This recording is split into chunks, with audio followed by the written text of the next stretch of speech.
Tout le monde connaît et reconnaît ce petit coq rouge que porte mon invité, le coq de la French Tech. Derrière le coq rouge de la French Tech, c'est toute une mécanique qui structure, finance et connecte tout l'écosystème tech français. La mission French Tech, ce n'est pas qu'un guichet, c'est un levier pour faire émerger les scale-up, pour accélérer les deep tech et défendre la souveraineté technologique française. À la tête de cette mission, Julie Huguet, elle a fait ses armes sur le terrain en tant qu'entrepreneur et c'est elle qui aujourd'hui est en pole position pour faire bouger les lignes. Alors si vous voulez comprendre ce qui se joue vraiment entre les startups, l'État et les grands groupes, restez avec nous juste après ce jingle. Feuille blanche. «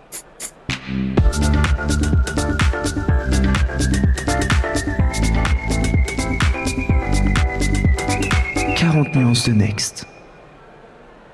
Bonjour Julie. Bonjour. Je suis ravie de t'accueillir dans notre studio Rose Feuille Blanche au cœur de Vivatech.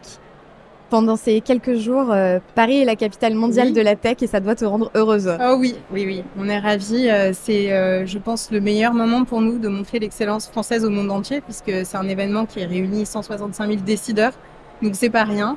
Et donc on est sur le pont évidemment avec la mission French Tech, on a un stand et on expose 40 startups de la chaîne de valeur de l'intelligence artificielle pendant ces 4 jours et on accueille également énormément de délégations de politiques français, internationaux, de clients grands comptes, d'investisseurs et de presse qui viennent découvrir ces solutions et donc pour nous c'est un vrai temps fort et comme pour tout l'écosystème d'ailleurs qui est réuni ici aujourd'hui. Alors la French Tech a fêté ses 10 ans, le monde est aussi très mouvant. Quel est aujourd'hui le rôle de la French Tech ? Alors effectivement, la French Tech, elle est en perpétuelle évolution et tant mieux, hein, comme tu le dis. Au démarrage, il y a 10 ans, la mission French Tech, elle a été lancée pour une raison qui était de créer cet écosystème. Ensuite, progressivement, on s'est dit, tiens, c'est super, on arrive à créer des startups en France, on a des investisseurs, mais maintenant, il faudrait qu'on soit capable de le faire partout, dans tous les secteurs. Et aujourd'hui, la French Tech, c'est ça. Elle a vu des géants émerger, des vrais leaders de la tech, partout en France et surtout dans tous les secteurs. Donc, autant dans l'énergie, dans l'intelligence artificielle, dans la santé. On n'est plus uniquement sur des entreprises du numérique, mais vraiment sur des entreprises qui peuvent être aussi des deep tech ou des entreprises industrielles. Et nous, en tant que mission, eh bien, on doit s'adapter à ça et trouver toujours des réponses, des programmes pour pouvoir les accompagner. Alors justement, tu parles d'enjeux. Avant toi, c'était Clara Chapaz qui avait cette casquette. Aujourd'hui, on la connaît en tant que ministre.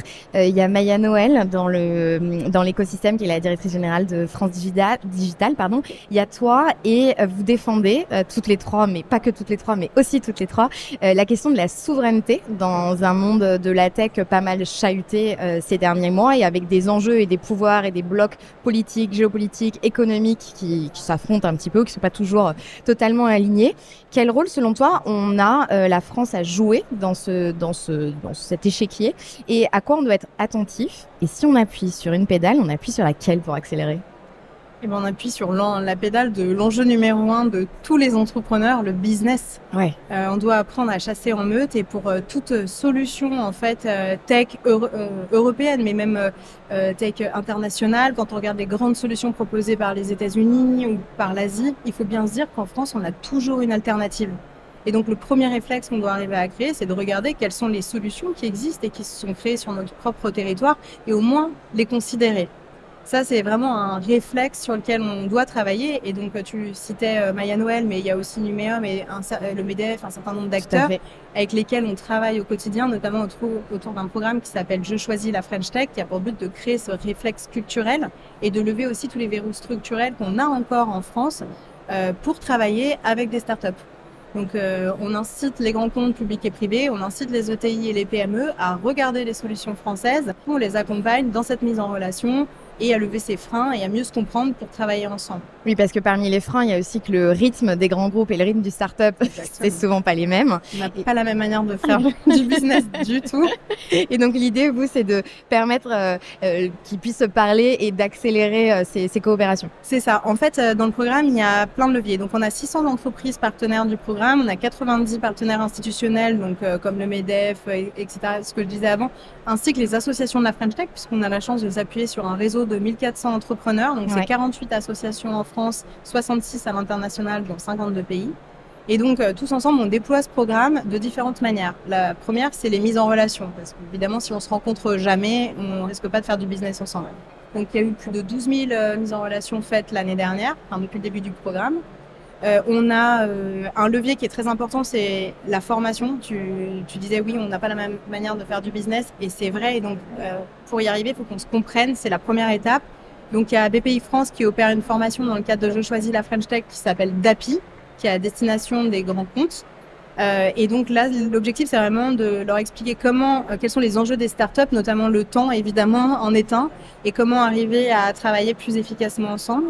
Et nous, on a lancé il y a 2 mois, Je choisis la French Tech Academy. Donc là, c'est une formation à destination des startups pour leur ouvrir vraiment toutes les portes de la commande publique, parce que là aussi, c'est un levier très important, la commande publique. Et donc voilà, la formation est au cœur du programme, et ensuite il y a un levier qui est essentiel, qui est la mise en lumière des cas concrets, des cas d'usage et des réussites success story entre les grands comptes et les startups. Ouais. Hier par exemple, j'étais sur le stand de Bouygues qui a contractualisé avec Voodoo, et en fait tout Vivatech célèbre des grandes collaborations tous les jours entre les grands comptes et les startups, et je pense que ça c'est important parce que ça montre que c'est possible. Que 2, les startups ne sont plus des petites entreprises early stage qui travaillent dans un bureau avec 3 personnes, mais bien des entreprises matures, des leaders présents à l'international, et donc qui sont en capacité de travailler avec des grands groupes. Et ça, on a tendance à pas le voir ou à pas l'imaginer comme ça. Et donc voilà, donc ces cas d'usage, ils sont très importants.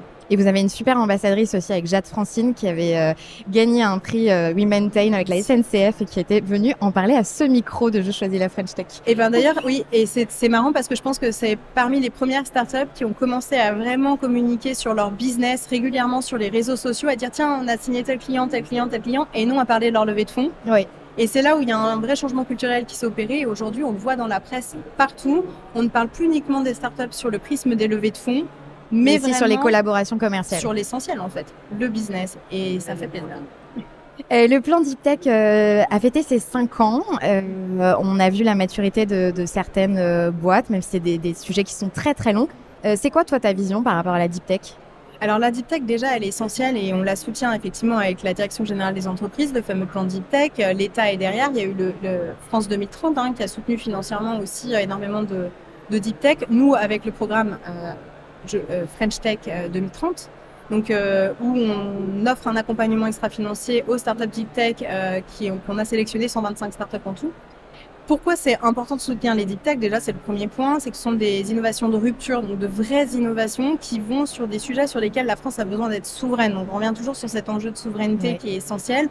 Donc je pense évidemment à la santé, à l'énergie, à la défense, des sujets sur lesquels on a besoin d'avoir nos propres solutions. Et donc il s'agit de ça, il s'agit de soutenir ces startups. Mais ce sont des entreprises qui ont des besoins très forts en investissement, et pas uniquement au démarrage, mais vraiment sur une phase qui est beaucoup plus longue qu'une startup traditionnelle, puisqu'il y a d'abord la phase de recherche, il faut passer des laboratoires à un premier POC, à un premier essai. Et à la commercialisation derrière, qui est très longue. C'est ça. Et le deuxième enjeu, c'est vraiment, alors avant la production. Production, oui. Qui est très longue, qui peut passer par la création d'usines. Donc c'est encore des investissements très lourds. Il faut arriver à passer à l'échelle ensuite. Et il y a les agréments entre-temps. Exactement, souvent, exactement. C'est des entreprises qui ont des forts besoins en termes de... qui font face à des réglementations qui peuvent être parfois obsolètes, très anciennes, puisqu'elles viennent disrupter finalement des filières qui n'ont pas bougé pendant des années. Et donc tout ça fait que le chemin est très long et que dès le démarrage, il faut être bien accroché parce qu'il faut des fonds, il faut du temps, il faut de l'énergie. Et donc l'État a un vrai intérêt à soutenir ces entreprises. Et aujourd'hui, on voit déjà qu'il y a des résultats avec des très belles entreprises qui émergent dans des domaines comme la santé, comme l'industrie. Et on a des belles pépites françaises et on commence à en avoir même parmi les licornes. Je pense à Vercor, par exemple, Exotech. Donc les entreprises arrivent à maturité, elles arrivent au bout du chemin et heureusement. Mais il faut renforcer l'attention sur les investissements et vraiment, voilà. Par contre, j'ai eu l'occasion de parler avec énormément de fonds d'investissement, de plus en plus créer des poches dédiées à la Deep Tech. Donc je crois qu'il y a un vrai changement qui est aussi en train de s'opérer en France. Avec peut-être aussi une meilleure connaissance de ce secteur Exactement. qui restait un peu dans l'ombre des labos, et il y a de plus en plus de connexions aussi qui sont faites entre Tout à fait. les chercheurs et peut-être des gens qui sont plus capables de le commercialiser derrière. Tout à fait, partout sur le territoire, mais comme tu dis, effectivement, ça passe par une bonne connaissance, et puis il y a tellement de secteurs différents qu'on ne peut pas demander à un investisseur de tous les comprendre, de tous les connaître. Exactement. Mais ça vient, et puis il y a une réponse européenne, évidemment. Julie, on fait un épisode, mais je pense qu'on fera un épisode long à un moment, mais on le fait en très très rapidement, mais on a quand même importé de notre format initial quelques rubriques phares du podcast, et notamment il y a la claque, je lance le jingle. Bon, je rassure tout le monde, elle fait plus mal à entendre que tu n'as pas été blessée, tout va bien. Ça va. Est-ce que tu as envie de nous partager une claque ? Oui, alors moi, ma claque, c'est le fait que quand je suis devenue entrepreneur, j'ai pas arrêté de me prendre des claques, en fait. Tu t'attendais pas à ça ? Je m'attendais pas à ça. En fait, quand on est entrepreneur, un jour, on est le roi du monde. On a l'impression que tout se déroule parfaitement bien, c'est super. Et le lendemain, on a l'impression qu'on va cracher notre boîte, qu'il nous arrive tous les problèmes possibles et imaginables qu'on n'aurait jamais pu anticiper. Et donc, c'est en quelque sorte un grand 8 émotionnel en permanence. Et j'ai l'impression surtout que j'ai du coup appris à me prendre des claques et peut-être à rester rire debout dans un podcast avec toi, tu vois. Eh ben, c'est formidable ça. Et justement, je voulais revenir sur le fait que tu as été entrepreneur, donc tu as été de l'autre côté de la barrière. Tu as amené ta boîte jusqu'à l'exit, c'est-à-dire que tu as revendu ta boîte. Et quand tu as pris ton poste à la mission French Tech, j'étais présente dans la salle à Bercy, et tu as dit que un des sujets que tu voulais aborder lors de ton, je sais pas si on dit un mandat, de ton Oui, c'est un mandat. lors de ton mandat, c'était justement accompagner les entrepreneurs vers ce sujet de l'exit. Ou à part le super podcast Cash Out qu'on produit, c'est vrai qu'il y a peu de ressources, et ils se sentent tous un peu tout seuls sur ce sujet. Oui, c'est vrai. Puis c'est une expérience dont on parle peu finalement. Et aujourd'hui, la French Tech, elle est mature, on l'a dit, mais tu vois, on a lancé le programme, la nouvelle promotion du programme French Tech 120 Next 40 la semaine dernière. Et on le voit bien, en fait, 44% des boîtes sont rentables, c'est 10 milliards de chiffre d'affaires cumulés. Donc, ce sont des entreprises qui, aujourd'hui, sont vraiment matures. Il faut s'attendre à des exits dans les prochaines années. C'est tout à fait normal. Il va y en avoir de plus en plus. On peut en être fier. Mais effectivement, on en parle peu, et il y a un vrai sujet d'accompagnement, de partage d'expérience. Et puis, chaque exit est différent. Oui. Donc, un entrepreneur que j'aime beaucoup, qui s'appelle Alexandre Pachlowski, nous avait dit un jour à ce micro, justement au podcast Cash Out, il faut arrêter de croire, et il faut communiquer sur le fait que quand on vend sa boîte, c'est pas juste aller au distributeur et chercher les billets, c'est qu'il s'est passé plein de choses avant, et l'OP peut ne pas se réaliser jusqu'au dernier moment. Il faut être accompagné, et tout ça, il faut le dire pour préparer les entrepreneurs à cette étape-là de leur vie, pour ceux qui ont envie d'y aller. Parce que c'est pas une fin en soi. Non, tout à fait. Voilà. Ce petit bruit nous dit que nous allons bientôt atterrir sur notre prochaine planète, et toi, ton prochain rendez-vous. Mais avant de se quitter, je te propose de décrocher ce téléphone, de le mettre sur ton casque. Sur un casque. T'inquiète pas, tout va bien. Et je lance. Plein d'incertitudes, l'avenir est fait. Trouver l'équilibre, tu devras. Aujourd'hui te préparer, il te faut. Quel nouveau défi affronter tu devras. Maître Yoda nous a demandé s'il pouvait parler à la patronne de la French Tech pour lui demander quel défi elle avait.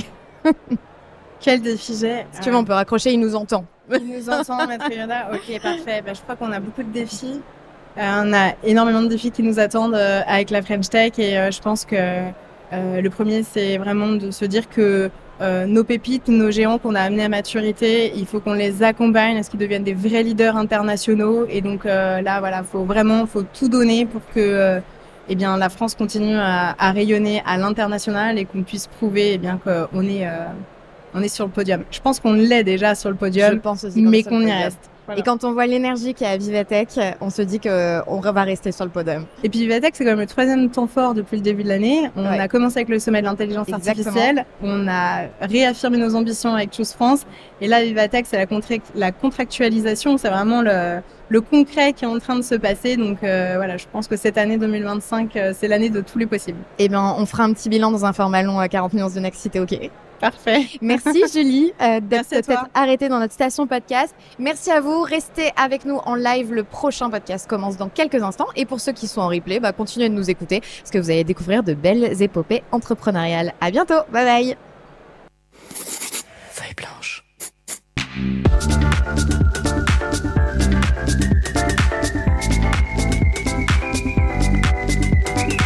40 nuances de Next.